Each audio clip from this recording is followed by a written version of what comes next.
ஸ்ரீ குருபியோ நமக. இன்றைக்கி ஒரு சயின்டிஃபிக் ஃபேக்ட், மகாபாரதத்தோடு அது எப்படி ரிலேட்டட் அப்படின்ற ஒரு இன்ட்ரெஸ்டிங் ஸ்டோரி. இன்றைக்கி அதை பற்றி பார்ப்போம். We all have heard about time travel. அதாவது நம்ம இன்றைக்கி தேதிக்கு இருக்கோம், டைம் ட்ராவல் பண்ணி முன்காலத்துக்கோ இல்லை பிற்காலத்துக்கு போகிறோம், திருப்பியும் coming back to the same era அப்படின்னு நிறைய கற்பனை கதைகளை கேள்விப்பட்டிருப்போம். ஆக்சுவலாக இந்த மாதிரி ஒரு ட்ராவல் எந்த சர்க்கம்ஸ்டன்ஸில் பாசிபிள் அப்படின்னு சொல்லிட்டு ஒரு சயின்டிஃபிக் தியரியே இருக்குது. அந்த தியரியை வெளியிட்டவர் ஆல்பர்ட் ஐன்ஸ்டீன் அப்படின்ற விஞ்ஞானி 1905 அவர் வெளியிடுறாரு. அந்த தியரிக்கு பேர் த ரிலேட்டிவிட்டி தியரி. நீங்களும் கொஞ்சம் தேடி படிச்சுக்கோங்க. அதில் அவர் என்ன சொல்ல வர்ற கருத்து என்னென்னா, நம்மளுடைய டைம் டைமென்ஷனும் இப்போது ஒரு பர்டிகுலர் ஸ்பீடில் மேலே ட்ராவல் பண்ண ஆரம்பித்தோம்னா அதோட டைமிங் டைமென்ஷனும் என்டையர்லி டிஃப்ரெண்ட்ன்றார். ஒரு எக்ஸாம்பிள் சொல்கிறேன். இப்போது 2 பேர் இருக்காங்க. ஒருத்தர் பூமியில் இருக்கார், இன்னொருத்தரை கற்பனை பண்ணிப்போம். ஒரு ராக்கெட்டில் ஒளியோட வேகத்தோட ஜாஸ்தியாக, அதாவது லைட்டோட ஸ்பீடாக ட்ராவல் பண்ணுற ஒரு ராக்கெட். அது இப்போ வரைக்கும் அந்த மாதிரி ஒரு ராக்கெட்டை இது வரைக்கும் எந்த மிசைலும் கண்டுபிடிக்கல. இமேஜ் பண்ணிப்போமே, ஒளியோட ஸ்பீடோட வேகமாக போகிற ஒரு ராக்கெட்டை அதில் ஒருத்தரை உட்காத்தி வச்சு அவரை அனுப்புகிறோம். He is travelling, let us சே ஒரு 100 years ட்ராவல் பண்ணுறாருன்னு வச்சுக்கலாம். 100 years ட்ராவல் பண்ணிவிட்டு அவர் திருப்பியும் பூமிக்கு வந்தாருன்னா, கீழே வரும்போது அவர் எந்தெந்த மனிதர்கள்லாம் சந்திச்சிருந்தாரோ அவங்களாம் உயிரோடே இருக்க மாட்டாங்க. கரெக்டாக? ஏன்னா 100 years ஆயிடுச்சு.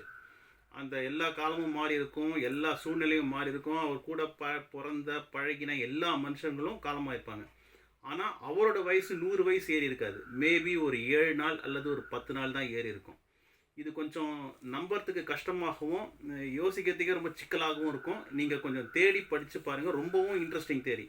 அதாவது இந்த ஒளியோட ஸ்பீடாக நம்ம ட்ராவல் பண்ணும்போது எல்லா அதுக்கான டைமென்ஷன்ஸ் இன்க்ளூடிங் செல் மூமெண்ட் இன் அவர் பாடி எல்லாமே ஸ்லோவாக தான் நகரும் அப்படிங்கிறது தான் ஐன்ஸ்டீனோட தியரி. ஸோ இது சயின்டிஃபிக்கலி ப்ரூவ் செய்யப்பட்ட உண்மை. இது ஒரு கற்பனை கிடையாது. நம்ம நிறைய படங்களில் பார்த்த மாதிரி இது ஒரு கற்பனை கதை கிடையாது. இது scientifically proved fact. The theory is called scientific relativity theory. ஓகேயா? இந்த தியரி நம்ம 1905 தான் ரிவீல் ஆச்சு அப்படின்னு சொல்லிட்டு நம்ம ரெக்கார்ட்ஸ்லாம் இருக்குது. ஆனால் மகாபாரதத்தில் இதே தியரை பற்றி பேசியிருக்கோம். எங்கே அப்படின்னா, ககுத்மி அப்படின்னு சொல்லிட்டு ஒரு மகாராஜா கிருதயுகத்தில் இருக்கார். கிருதயுகம்னா ராமாயணத்துக்கு முன்னாடி காலத்துலேருந்தே அவர் இருக்கார். அவருக்கு ஒரே மகள் ரேவதின்னு சொல்லிட்டு, அந்த ரேவதியை மனம் முடிக்கிறதுக்கு யாரை சரியான மாப்பிள்ளை அப்படின்னு சொல்லிட்டு பிரம்மா கிட்ட கலந்தா யோசிக்கலாம் அப்படின்னு சொல்லிட்டு அவர் போகிறார். ஏன்னா கிருதயுகத்தில் இருந்த மனிதர்களோட தன்மை, அவங்களுடைய சக்தியெல்லாம் பார்த்தீங்கன்னாக்கா they can directly speak to God and தேவர்கள். அந்த மாதிரி ஒரு பவர் இருந்தது அவங்களுக்கு. ஸோ அவர் பிரம்மலோகத்துக்கு போய் பிரம்மாவை சந்தித்து இதை பற்றி பேசணும். ஏன்னா அவர்கிட்ட ஒரு மைண்டில் ஒரு சில பேரோட பேரெல்லாம் இருக்குது. இந்த பேரெல்லாம் நம்ம பொண்ணுக்கு மாப்பிள்ளையே ஆக்கலாமா, அதில் யார் பெஸ்ட்டுன்னு கேட்டு பிரம்மாவோட ஆலோசனை பிரகாரம் நம்ம முடிவு எடுக்கலாம் அப்படின்னு சொல்லிட்டு அவர் பிரம்மலோகத்துக்கு போகிறார். பிரம்மலோகத்துக்கு போகும்போது அங்கே பிரம்மா ஒரு கந்தர்வர்களோட நிகழ்ச்சியில் அவர் இருக்கார். இவர் பார்க்கறதுக்கு ஒரு 20 நிமிஷம் ஆகிடுது. அந்த 20 நிமிஷம் ககுத்மியும் ரேவதியும் தேவர் வெயிட்டிங் இந்த பிரம்மலோகம். முடிச்சுட்டு வரும்போது விஷயத்த சொல்கிறாரு ககுத்மி. இந்த மாதிரி என்னுடைய பொண்ணுக்கு எந்த மணமகனை பார்க்கலாம் அப்படின்னு சொல்லிட்டு உங்ககிட்ட ஆலோசனைக்காக வந்தேன்.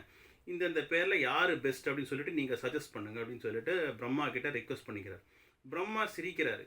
என்ன ஆச்சுன்னும் போது, நீ இப்போது சொல்கிற பேர் யாருமே இப்போ உயிரோடு இல்லை, எல்லாமே பூலோகத்தில் மாறி போச்சு, அவங்க யாருமே இப்போ கிடையாது, அதனால அது நாட் பாசிபிள்ன்றாரு. ககுத்மிக்கு ரொம்ப ஷாக் ஆகிடுது. என்ன விஷயம், எப்படி அது அப்படின்னு சொல்லிட்டு கேட்குறாரு.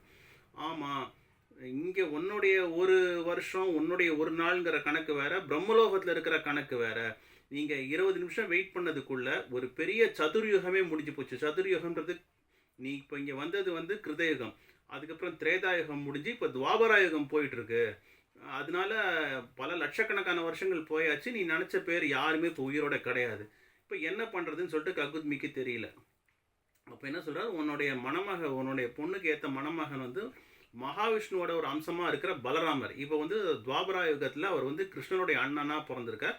நீ ரேவதியை அவருக்கு போய் கல்யாணம் பண்ணி கொடு அப்படின்னு சொல்லிட்டு அட்வைஸ் பண்ணுறார். அதே மாதிரி ககுத்மியும் பூமிக்கு வரும்போது அங்கே அவர் பார்த்த எதுவுமே இல்லை, எல்லாமே மாறி இருக்கு.